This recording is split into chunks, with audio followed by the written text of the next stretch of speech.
Last क्या start किया था, प्रीपोजिशन ऑफ टाइम स्टार्ट किया था ना, प्लेस हो गया था लास्ट टाइम हो रहा था। ओके फॉर और सिंस का बता दी था मैंने, फॉर और सिंस हो गया था ना। ओके आफ्टर एंड बिफोर का यूज पता है हमें, ठीक है। आफ्टर एंड बिफोर वो हमने वैसे प्लेस के साथ में पढ़ा था, ठीक है, लेकिन टाइम के बारे में भी सबको पता है, ठीक है। फ्यूचर में जब हम लोग यूज करते हैं ना, period of time, in and with in, कैसे यूज किया था ये,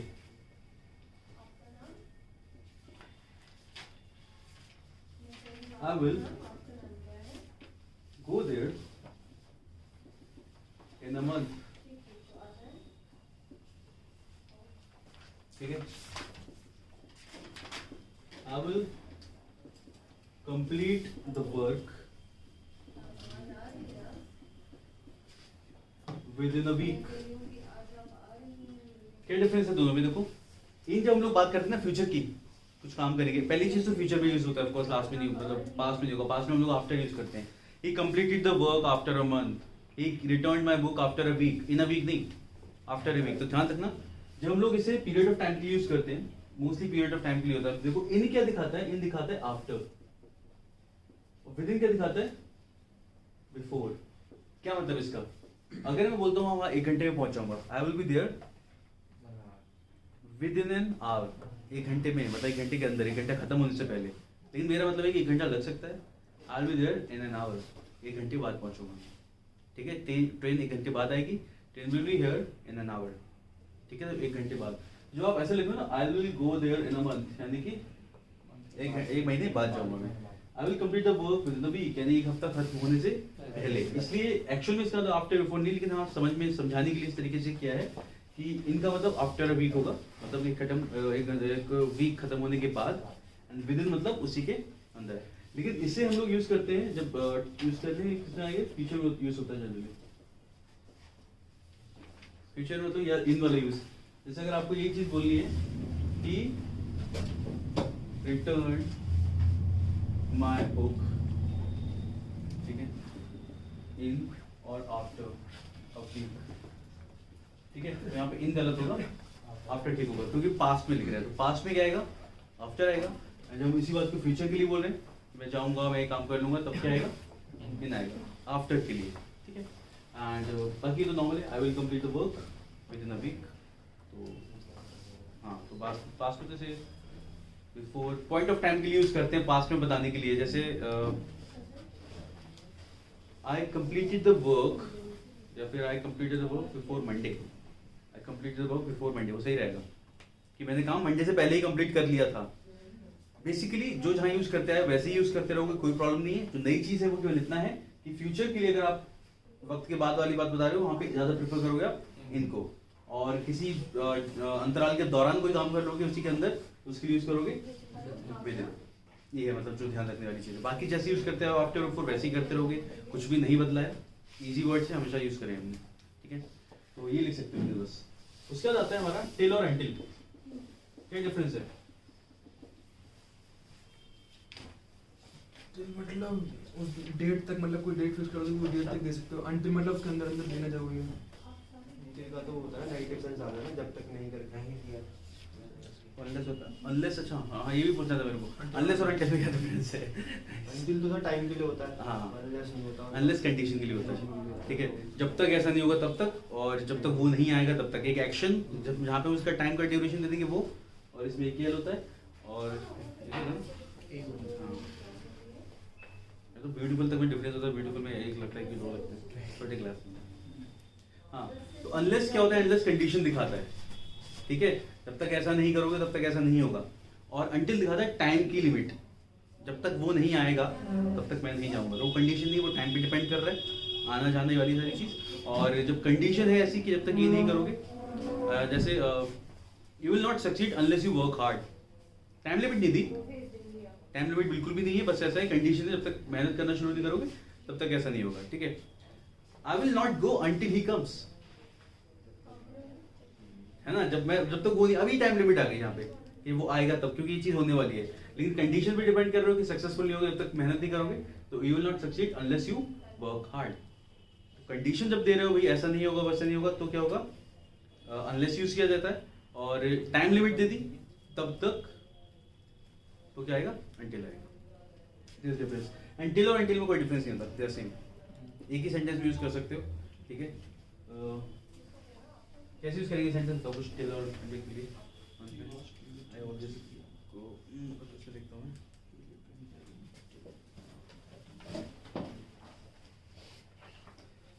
यार, you are to stay, they will wait for you until next Monday और टिल नेक्स्ट मंडे, एक ही ऐसी चीज है। They will wait for you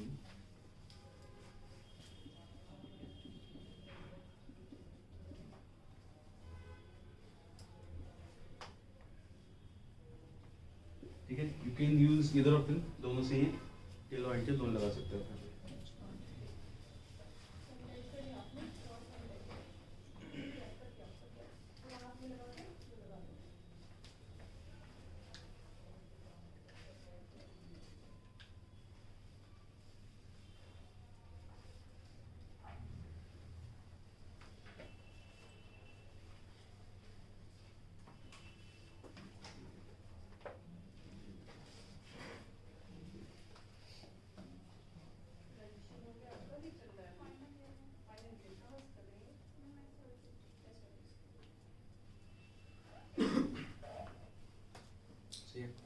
next use बताओ, बाय कब यूज करते हैं,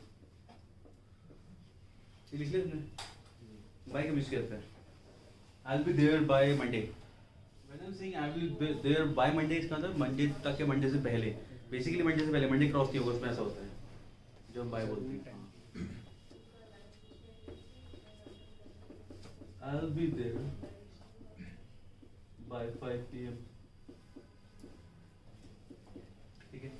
जब आप एट 5 PM बोलोगे तो उसका मतलब क्या होगा, 5 बजेंगे, बज सकते हैं, मतलब you can may be after 5 PM, ठीक है, एट 5 PM, ठीक है, अराउंड 5 कुछ भी बोल सकते हो इस तरीके से। But when you are saying by, इसका मतलब होता है कि उससे पहले पहुंचोगे, आई विल देयर बाय 5, ठीक है। जनरली इसका मतलब पहले ही होता है, ठीक है। तो हल्का सा जो यहाँ पे जो हिंट देता है कि वो टाइम की, वो बिफोर 5 वाली देता है, बाय 5, क्योंकि बाय जब भी दिखा रहा होता है ना, ज्यादा देखा होगा कि मुझे ये असाइनमेंट चाहिए बाय मंडे, तो इंसान को पता होता है मंडे से पहले, ठीक है। और अगर बिल्कुल एग्जैक्ट टाइम बता रहा है तो आपको पता है आप क्या यूज करोगे, एट 5 मंडे के टाइम के हिसाब से, एक्चुअली हाँ इसके हिसाब से बता रहा हूँ, 5 हाँ टाइम के लिए एट 5 यूज करोगे, और हाँ मंडे के लिए ऑन यूज करोगे।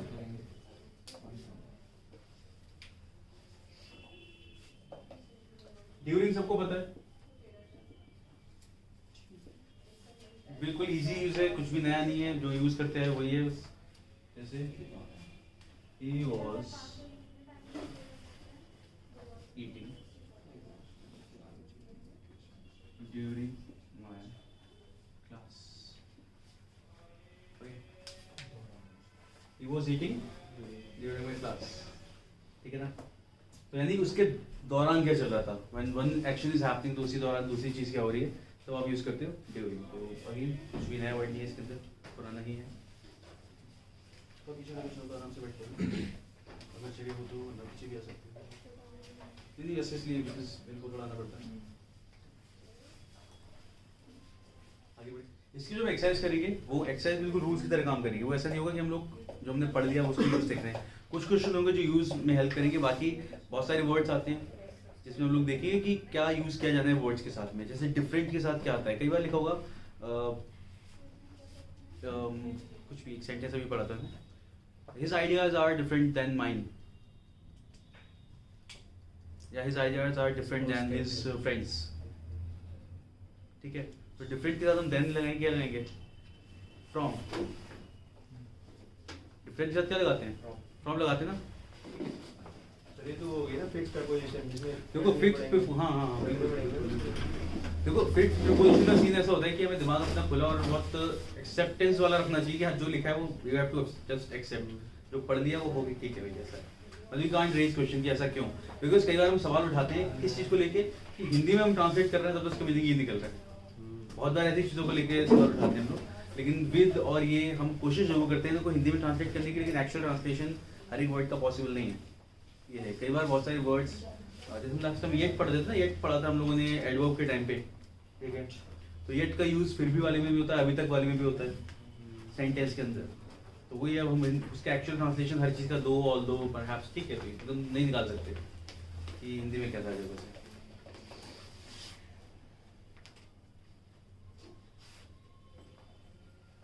चलिए आगे बढ़ते हैं।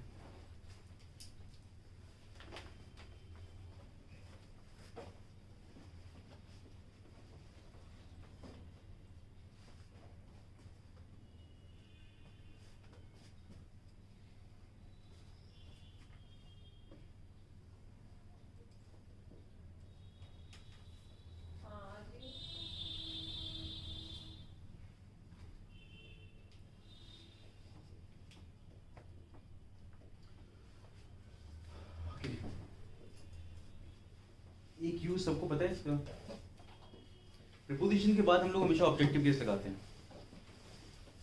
इसके कुछ रूल्स देखते हैं सब। Preposition is followed by pronoun in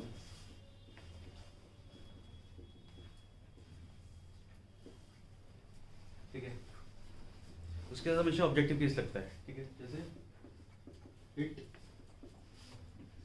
depends on him, me, her, whatever you are using you, ठीक है। उसके साथ क्या आएगा, on, after, before, इन सब के साथ क्या आने वाला है, ऑब्जेक्टिव केस आने वाला है। बिल्कुल नई चीज़ नहीं है, हमें वही समझ में आएगा। एक जगह जहाँ पे मेरे को थोड़ी सी तकलीफ हुई थी, एक क्वेश्चन कर रहा था मैं, बहुत बार देख लिया मैंने क्वेश्चन, बहुत जगह देख लिया, और इनफैक्ट टास्क में भी एक जगह पढ़ा रहा था, वहाँ पे भी काफ़ी रिसर्च करी इसके ऊपर।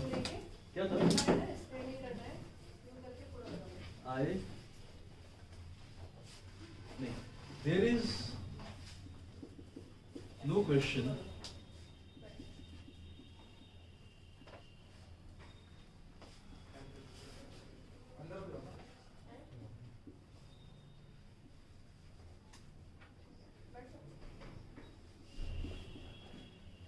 there is no question of me or my failing in the examination,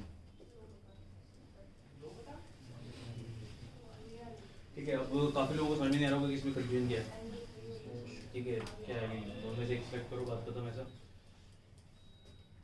चिरंट याद है, किस लोगों ने पढ़ा था, चिरंट के साथ में आपने पढ़ा था, नहीं चिरंट पढ़ा था ना। चिरंट के साथ एक रूल पढ़ा था हम लोगों ने कि चिरंट के साथ जो प्रोनाउन आता है वो हमेशा पैसिव केस आता है। चिरंट के साथ प्रोनाउन आता है पैसिव केस, चलो नहीं आते वो देखें। जैसे I like you helping the poor, इस सेंटेंस में क्या गलती है, नहीं आना चाहिए, दानी आना चाहिए, क्यों भाई? I like to help poor,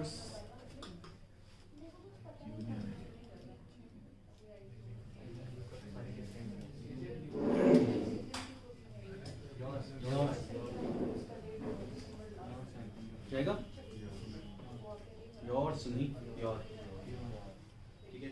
the reason is I like you, बात खत्म हो जाती है यहाँ पे। आई लाइक यू, बात खत्म। लेकिन एक्चुअली बोल क्या रहे हैं सेंटेंस के अंदर, मुझे क्या पसंद, मैंने नहीं बोला कि मुझे तुम पसंद हो, नहीं, मैंने क्या बोला, सेंटेंस हिंदी में क्या समझ में आ रहा है, तुम्हारा गरीबों की हेल्प करना पसंद है, ऐसे समझ में आ रहा है ना। ये थोड़ी बोला मुझे तुम पसंद हो और हेल्पिंग द पुअर, ऐसे हो सकता था। मुझे दो चीजें पसंद है, आई लाइक यू एंड अब हो सकता है, ठीक है, I just like two things, I like you and helping the poor. Okay, समझ में बहुत अजीब सा सेंटेंस बन रहा है, ये कैसे कॉम्बिनेशन है, चलो ठीक है, बट स्टिल सेंटेंस सही ऐसे हो सकता था। ओके नाउ हाँ ये ज़्यादा हो गया इसके ऊपर, नहीं ये अच्छा चल रहा है ना।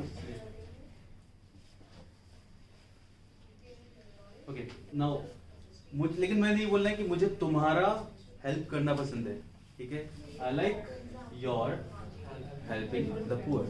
अब यहाँ पे जो हेल्पिंग है ये एक्चुअल में जिरंट है। जिरंट क्या होता है, वर्ब प्लस आईएनजी जो फंक्शन करता है नाउन की तरह। वर्ब प्लस आईएनजी जो फंक्शन करता है नाउन की तरह, ठीक है। जैसे swimming is a good exercise, ये बताया था मैंने, swimming is a good exercise, swimming is good for health. जब यहाँ पे स्विमिंग हम बोल रहे हैं तो वो उस टाइम पे कोई स्विमिंग कर रहा है? नहीं कर रहा। आईएनजी हम यूज कर रहे हैं लेकिन कोई स्विमिंग कर नहीं रहा, ठीक है। वहां पे वो कैसे यूज कर रहे हैं, जैसे आप swimming is good for health बोल रहे हो वैसे आप बोल सकते हैं apple is good for health, बोल सकते हो ना, apples are good for health या apple is good for health, ठीक है। तो जो आप इस तरीके से बोल सकते हैं, एक नाउन लगा सकते हो उस जगह पे, तो नाउन की जगह पे तो नाउन आ सकता है। किसी भी सेंटेंस के अंदर इतना तो सबको पता होगा, ग्रामर पढ़ी है नहीं पढ़ी है, नाउन की जगह या तो प्रोनाउन आ सकता है, नाउन आ सकता है, ठीक है, या फिर जो शब्द आ सकता है वो इसके इक्विवेलेंट होना चाहिए। जो मैं बोल रहा हूँ swimming is good for health, उसके जगह एप्पल लगा सकता हूँ तब भी सेंटेंस सही हो रहा है। इसका मतलब स्विमिंग किसकी तरह काम कर रहा है, नाउन की तरह, ठीक है। तो वो क्या हो गया हमारा जिरेंट। तो वर्ब प्लस आईएनजी जो फंक्शन करता है नाउन की तरह उसे बोलते हैं जिरेंट, ठीक है। यहाँ पे एक्चुअली में जिरेंट था, कोई इस टाइम पे किसी की हेल्प कर नहीं रहा, तो कॉन्टिन्यूस टेंस तो है ही नहीं है। हम लोग कॉन्टिन्यूस पढ़ते हैं, आईएनजी फॉर्म कॉन्टिन्यूस है, यहाँ पे कोई किसी की हेल्प अभी कर नहीं रहा है लगातार, तो ये कॉन्टिन्यूस टेंस नहीं है। यहाँ पे ये है आई लाइक योर दिस वर्क, मुझे तुम्हारा ये काम पसंद है। तुम उससे पहले ऐसे आईएनजी से पहले हमेशा क्या लगाते हैं, I like your helping the poor, ठीक है। अब यहाँ पे आते हैं, there is the question of your feeling और my feeling in the examination. अब इसमें क्या होता है, इस रूल के according what I should do is this, ये करना चाहिए ना कि मेरे फेल होने का तो कोई सीन नहीं है मेरे साथ, ठीक है।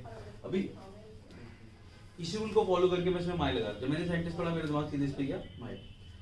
आंसर बुक में उसमें दिखा रहा था मी, व्हाई, क्योंकि प्रीपोजिशन के बाद जो ऑब्जेक्ट जो आता है प्रोनाउन वो कैसा होता है, ऑब्जेक्टिव केस होता है। नाउ दो रूल साफ साफ क्लैश कर रहे हैं यहाँ पे, समझ में आ रहा है, दो रूल क्लैश कर रहे हैं यहाँ पे, ठीक है। तो इसलिए यहाँ पे क्या लगाया था, जिरेंट के साथ फिक्स नहीं है मतलब। हाँ यार, जिरेंट से एक्चुअली जिरेंट से पहले ऐसा होता है कि जब मैं बताता हूँ रीजन क्या है। जिरेंट से पहले अगर आप कोई भी प्रोनाउन यूज करते हो ना, तो क्यों गलत है मैं बताता हूँ। ये इसलिए गलत है क्योंकि जिरेंट होता है एक नाउन, नाउन से पहले आप जो भी शब्द लगाओगे या तो वो एडजेक्टिव हो सकता है या फिर पजेसिव केस हो सकता है या फिर पजेसिव एडजेक्टिव हो सकता है। जैसे अगर आप बोलते हो माय बुक, माय दरअसल पजेसिव एडजेक्टिव होता है। नाउन से पहले दो ही चीजें आ सकती हैं, या तो नाउन अपोस्ट्रोफी एस नाउन आ जाए या कोई ऐसा शब्द आ जाए जो एडजेक्टिव हो। लेकिन मी क्या है ना, मी तो एक्चुअली प्रोनाउन है, वो भी पजेसिव नहीं है। जब पजेसिव नहीं है तो एडजेक्टिव की तरह काम कैसे करेगा, ये प्रॉब्लम थी इसमें। या तो ऐसा हो कि ऐसा लिखा हुआ है तो इसे मान ही ले कि ये पजेसिव की तरह एक्ट कर रहा है या फिर एडजेक्टिव की तरह काम कर रहा है। किसके फेल होने की बात बोली है, मेरे, लेकिन ये मेरे वाले सेंस में यूज नहीं हो रहा ना। मी किस सेंस यूज करते हैं लोग हिंदी बोलना होगा, दिस इज फॉर मी, मेरे लिए हो सकता है शायद, ठीक है। तो लेकिन अब सिंपल सा रूल है, इस वाले रूल के अकॉर्डिंग मैं माय लगाना चाह रहा था, लेकिन अभी हमने जो रूल पढ़ा ये वाला ऑब्जेक्टिव केस, तो क्या आना चाहिए, मी आना चाहिए इसकी जगह पे। लेकिन ज्यादातर मैंने जो मैंने इसका पूरा डिबेट देखी, लोगों ने काफी लंबी डिबेट करी अभी, तो उसमें काफी सारे लोग इसी नतीजे पहुंचे थे। लेकिन टेक्स्ट बुक्स में क्या सही बता रखा है, ये बता रखा है। तो अगर ये सवाल आता है आप करके यही आना मी, इसी फॉर्म में आएगा, बाकी सब जगह आप क्या लिखोगे, ठीक है। जैसे ऐसे लिख लेते हैं, सेंटेंस था जॉन्स फादर करके लिखा था मैंने, John's father doesn't like going to the movie late at night.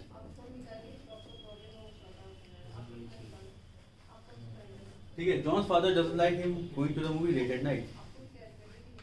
John के पिताजी को क्या नहीं पसंद है, उसका रात को मूवी देखने जाना, ठीक है, लेट एट नाइट। तो जॉन तो पसंद होगा ना उन्हें, ठीक है। लेकिन हमने लिखा क्या अभी देखो, John's father doesn't like him, यहाँ पे सेंटेंस खत्म हो जाता है। तो उसे पसंद ही नहीं करते तो रात में में क्या क्या, ठीक है। तो यहाँ पे निकल रहा है उसके पिताजी उसे पसंद नहीं करते, तो हमें पता है उसे तो पसंद करते हैं, उसका जाना पसंद नहीं करते रात को देर रात, ठीक है। पसंद करना तो मजबूरी है, ठीक है। लेकिन चलो उसकी बात ना करें तो उसका ये काम पसंद नहीं है, तो doesn't like his going to the movie late at night, ठीक है। अब समझ सकते हो इस चीज को कैसे। जॉन के पिताजी को उसका हेयर स्टाइल पसंद नहीं है, John's father doesn't like his style, उसके उसकी कार पसंद नहीं है, John father doesn't like his car. Noun replace कर पा रहे हो ना नाउन के आगे, इसका मतलब वही किसकी तरह काम कर रहा है, नाउन की तरह काम कर रहा है, तो उसका ये काम पसंद नहीं है, ठीक है। अगर यहाँ पे मैं लिखता माय फादर डजंट लाइक, मी नहीं बोल सकते ना यहाँ पे, फिर से क्या लगाओगे, my going to the movie late at night, ठीक है। मेरे पिताजी को मेरा मूवी देखने जाना देर से पसंद नहीं है, ओके।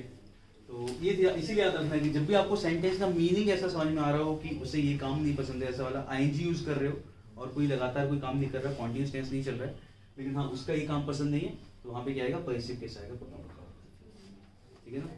समझ में आया दोस्त, थोड़ा बहुत नई चीज़ है, मतलब तुम शायद नहीं कर सके, हाँ, लेकिन इंग्लिश तो देखा होगा, तो इस तरीके से बोल सकते हैं इस चीज़ को, ये बोलने के हिसाब से बता रहे हैं, ऐसा कुछ एग्जाम में वैसे ही करना है। समझ में आया सेंटेंस थोड़ा बहुत, हो सकता है बड़े बड़े शब्द समझ में ना आए हो, जैसे जेरेंट, वो भी समझ में आ गया होगा, क्या होता है जेरेंट, जो काम करता है, नाम।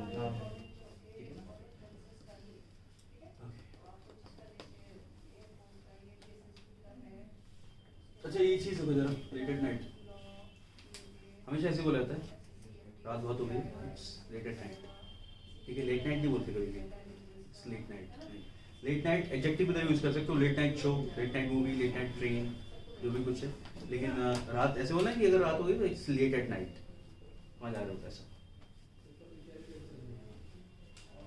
समझ आ गई थोड़ा बहुत, ठीक है। तो बस इस क्वेश्चन को छोड़ के, मतलब इस क्वेश्चन में भी हम लोग बी लगा देंगे, बिकॉज मैंने क्वेश्चन के सॉल्यूशन में भी यही दिखाया जगह, तो उसमें देखा है तो अगर कोई इंसान एग्जाम में क्वेश्चन आता है कहीं पे, और जो इंसान चेक कर रहा होगा, बहुत सारे लोग चेक नहीं करते हैं अपने दिमाग लगा के, जो है सॉल्यूशन उस हिसाब से चेक करते हैं, जो मे बी डिबेट में ये निकला हो, ठीक है। तो मी लगाना आप यहाँ पे, बाकी सब जगह हम इस वाले रूल को फॉलो करेंगे आईएनजी से पहले, ठीक है।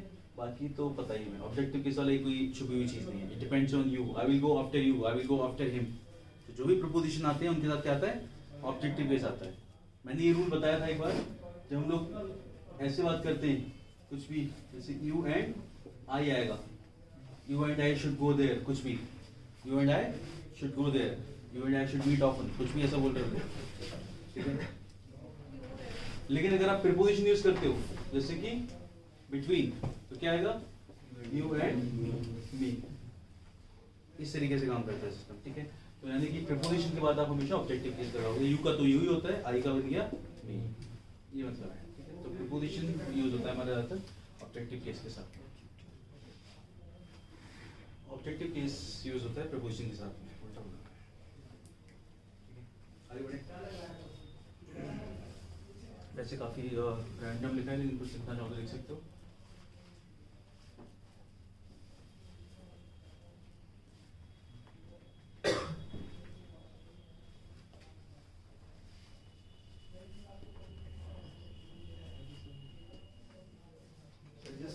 सेंटेंस में प्रेपोजिशन और gerund दोनों हो तो प्रेपोजिशन का ही होगा ना फॉलो रूल। हाँ यार देखो, लेकिन इसमें दिक्कत यहाँ पे हुई थी, काफी जगह हम लोग टू यूज कर रहे थे, ठीक है। टू इज ऑल्सो प्रीपोजिशन, लेकिन टू के साथ काम कर रहा था। मैं कह रहा हूँ केवल इस पर्टिकुलर एग्जांपल में मी और माई वाले में ये करना बस, बाकी बहुत सारे सेंटेंस ऐसे भी हैं, मैं बता दूँ क्या,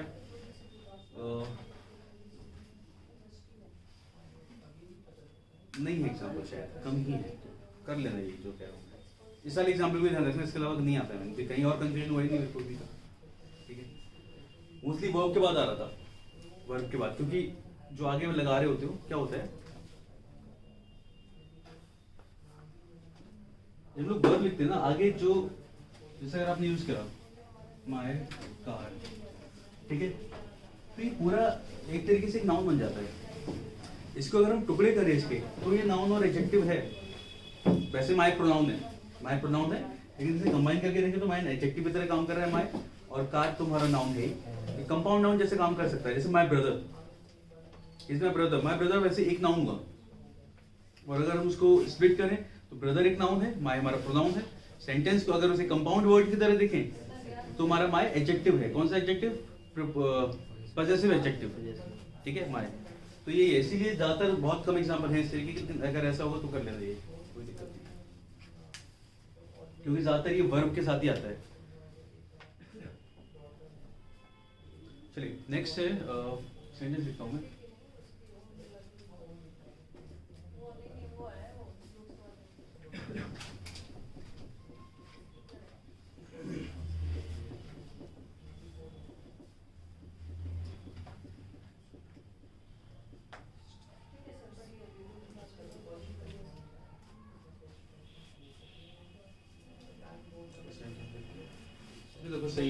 कैसे कैसे करेंगे सब कुछ।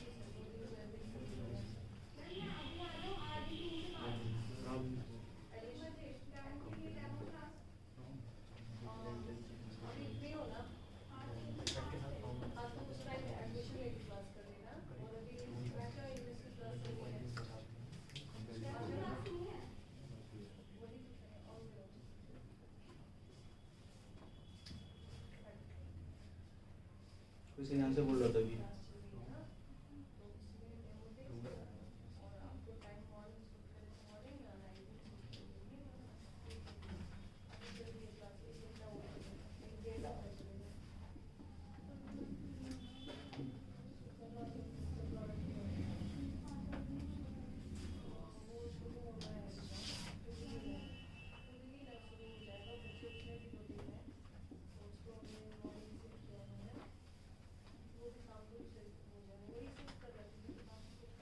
ठीक है, अब देखो सेंटेंस यहाँ पे हमारे समझ में आ रहे हैं क्या मतलब इसका, कि he is different and superior to his brother, तो अपने ब्रदर लिखा है, अच्छा ठीक है, तो अपने भाई से अलग और सुपीरियर है, ठीक है।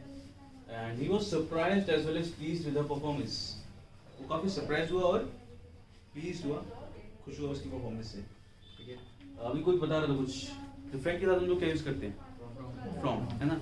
तो whenever there are two words, different words connected with the help of a conjunction, ठीक है, जब भी दो अलग अलग वर्ड्स होंगे जिसे हम कंजंक्शन से जोड़ेंगे, and if they take different kind of prepositions with them, उनके साथ अलग अलग प्रीपोजिशन लगते हैं, तो we have to write those two preposition separately, ये हमें अलग अलग लिखने पड़ेंगे। तो क्या हो जाएगा, he is different from and superior to his brother, ठीक है। He was surprised as well as pleased with the performance, please के साथ हम विद लगाते हैं, लेकिन सरप्राइज के साथ एट, तो we have to write at separately. He was surprised at and as well as pleased with her performance, ठीक है। तो दो वर्ड्स अगर यूज कर रहे हो, दोनों के साथ प्रीपोजिशन अलग अलग लग रहा है, ठीक है, तो उसके साथ प्रीपोजिशन अलग अलग लगाओगे। ऐसे देखो, अगर अकेले लिखा होता, ठीक है, केवल इतना होता, he is different to his brother, different to his तो लगाएंगे, डिफरेंट फ्रॉम हिज ब्रदर लगाते हैं हम लोग, बस ये है कि जिसके साथ जो भी अकेले यूज हो रहा है वो लगा दो।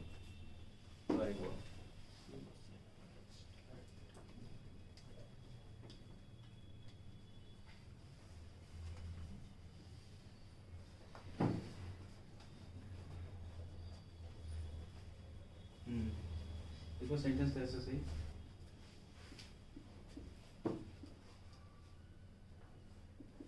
he is neither sorry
अच्छा, ashamed ashamed के साथ ऑफ भी लगाते हैं कभी कभी। What I have learned so far is that कि ashamed के साथ ऑफ लगाते हैं, लोग पर्सन की बात करते हैं, I'm ashamed of you, I'm ashamed at you देता जनरली, ठीक है। ashamed of जनरली पर्सन, अभी तक जैसा कि जनरली जो यूज करते हैं पर्सन के लिए यूज कर लेते हैं ऑफ, और इसने कुछ किया एक्शन, वहाँ पे यूज कर लेते हैं eight. I'm ashamed at his mistake, he is neither sorry nor ashamed at his mistake, तो और यहाँ पे नहीं आएगा। अब ashamed about भी आता है कहीं, वो हम देखेंगे, ठीक है, क्वेश्चन के साथ भी देखेंगे। तो यहाँ पे क्या आएगा फिलहाल, सॉरी के साथ क्या लगाते हैं, ठीक है, तो क्या हो जाएगा, he is neither sorry for nor ashamed at his mistake।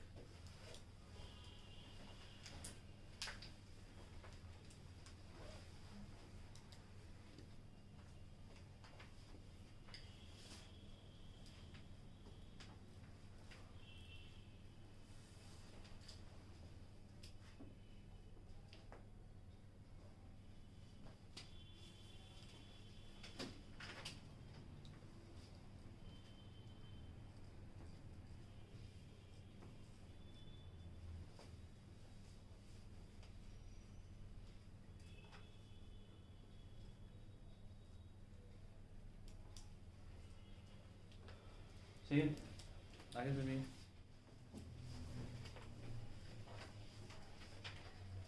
इससे मैं बताता हूँ कॉमन मिस्टेक कहाँ से होती है। मैं सीधे सेंटेंस लिखूँगा फिर इसके बाद बताता हूँ क्या है।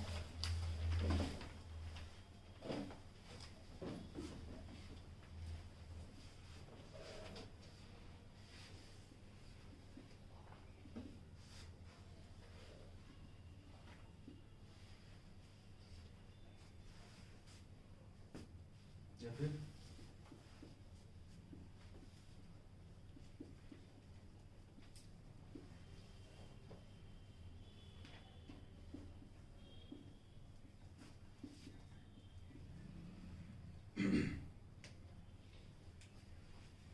The army attacked on the terrace. The poet described about the beauty of nature. ठीक है, इस सेंटेंस के बारे में कुछ बोलो, सही लग रहा है कि क्या किया जा सकता है।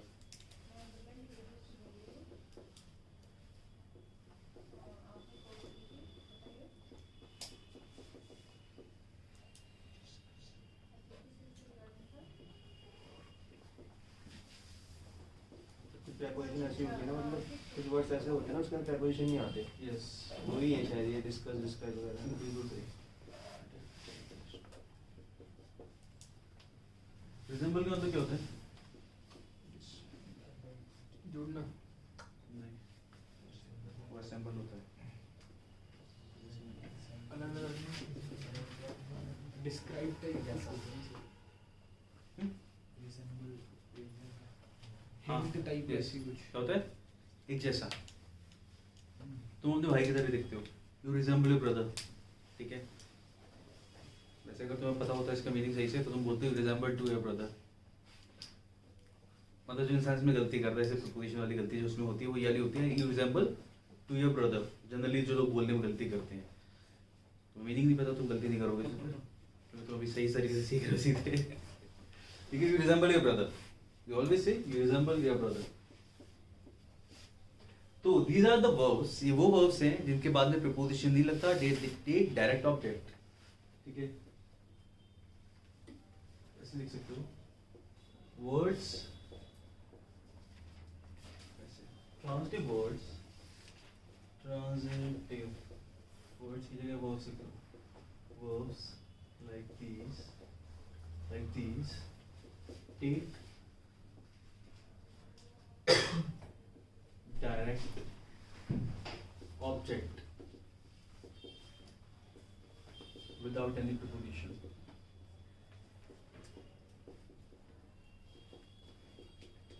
ठीक है, इनके साथ preposition नहीं लगता। डिस्क्राइब हो गया, डिस्कस हो गया, reach, order, tell, demand, attack, resemble, ridicule. ठीक है, दे रिडिक्यूल्ड हिम। रिडिक्यूल का मतलब क्या होता है? ह्यूमिलिएट वाले सेंस बोलेंगे ना, ह्यूमिलिएट करना मतलब किसी को रिडिक्यूल करना है। ह्यूमिलिएट का मतलब पता है? एम्बैरेस करना किसी को बेसिकली, वैसा सब मीनिंग हो जाता है। ठीक है, ओके, अब देखो इधर ऐसे, the army attacked on the terrace. सुनने में सही लग रहा होता है कि टेरेस, आर्मी ने टेरेस पर अटैक कर दिया। ठीक है, क्योंकि हम लोग हिंदी में बोलते हैं इस चीज को। ठीक है, नाउ वी नो कि यहाँ पे ऑन की जरूरत नहीं है। The army attack the terrace, ये वाली गलती होती है हमारे हिंदी से इंग्लिश में ट्रांसलेशन की वजह से। Because we have learn so far कि किताब टेबल पर रखी है, आर्मी ने टेरेस पर अटैक कर दिया, तो हम पर लगाने के लिए ऑन लगा लेते हैं, which is not correct. ठीक है, तो first army attacked the terrace. The poet described the ठीक है, we discussed the paper, we discussed about the paper नहीं, we discussed about the story नहीं, we discussed about the question नहीं। ठीक है, we discussed the questions। ठीक है, we reached at the conclusion नहीं, we reached the conclusion। I reached my place at 9 PM whatever the time is। ठीक है, तो इस तरीके से आप इसे यूज करोगे। I ordered for, कई बार लोग बोलते हैं इस तरीके का, they ordered for dinner, they ordered for 2 cups of coffee, तो they ordered 2 cups of coffee, ordered for नहीं आएगा। तो ये जो भी वर्ड्स हैं यहाँ पे जनरली इनके पता चल जाएगा काफी आपको। ठीक है, जैसे they demanded for justice, no, they demanded justice, we demand justice। ये और ये काम जो मैं बता रहा हूँ जितना भी, ये सब एक्टिव वॉइस में है। ठीक है, ये जो जितना खेल में बताया इतना, ये सब ट्रांसलेट वाला सब किस में? Active voice. पैसिव में तो आता है, पैसिव में प्रीपोजिशन नहीं आएगा।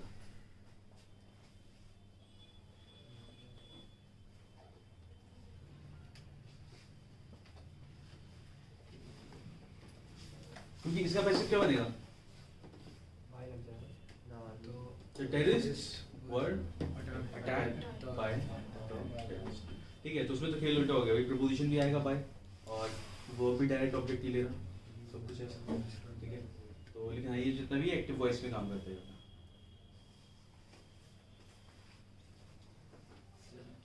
जनरली एक्टिव पैसिव भी आप ऐसे ही पता लगाते हो ना, सब्जेक्ट और डायरेक्ट वर्ब आ रहा है तो वो एक्टिव है, अन्यथा पैसिव।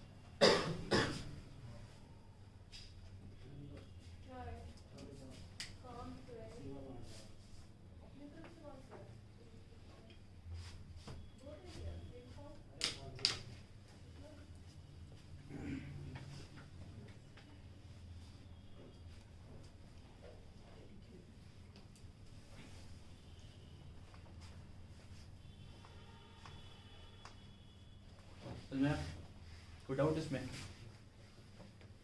आज जैसे पहली क्लास भी होगा तुम्हारी, जैसे पहली क्लास भी अगर है तो ये वाले वर्ड्स यूज देखे होंगे हमेशा यूज करते हुए, और ये मीनिंग तो समझ में आया होगा। ठीक है, नए वर्ड चाहिए ना? चलिए नेक्स्ट क्या बताना चाह रहे थे, कुछ चीज़ आती है।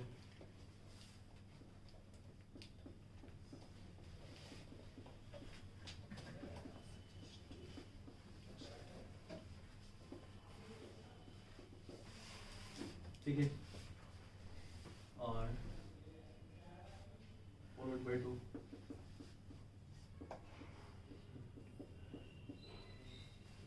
ठीक है, सेड और इसका पता होगा, सजेस्टेड टू हिम।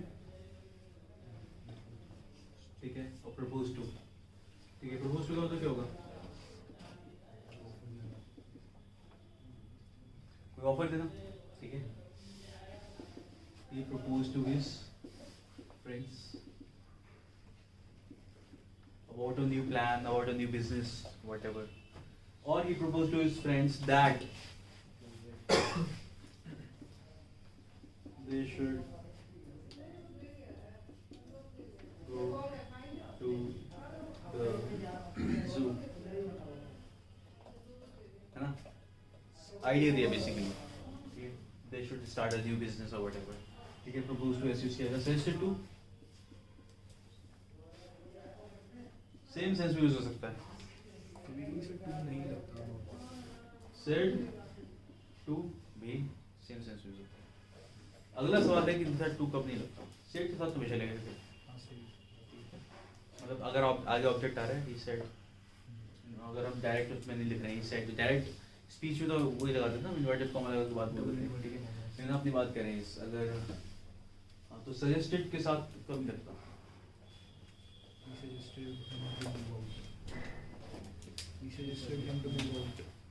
ठीक है, मैंने बताया था क्लास में, बताया वो शायद। ठीक है, जब सजेस्ट के साथ आप डायरेक्ट ऑब्जेक्ट लगाते हो तो इसका मतलब होता है मुझे कोई चीज़ सजेस्ट करो, मुझे सुझाव कोई चीज़, मैं क्या लूँ। सजेस्ट मी एड्रेस, एड्रेस नहीं एड्रेस। ठीक है,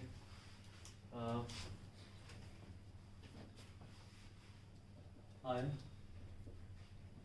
suggested a new idea. See? देखो सजेस्टेड टू का मतलब है सलाह देना किसी को। ठीक है, और सजेस्ट करने का मतलब है कि एक ऑप्शन देना बेसिकली, उस टाइप का यूज करते हैं हम लोग। ठीक है,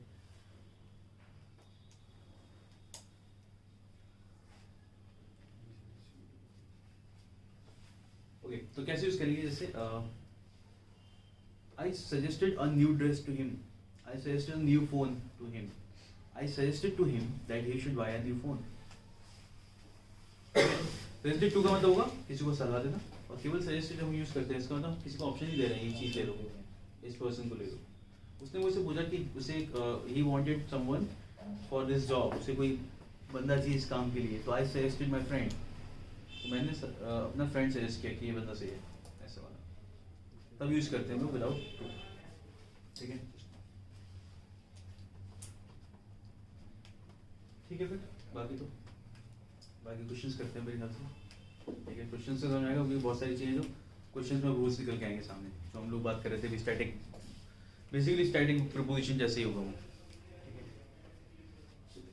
तो आई विल सेंड दिस, सब लोग ग्रुप में होंगे, इधर से आकर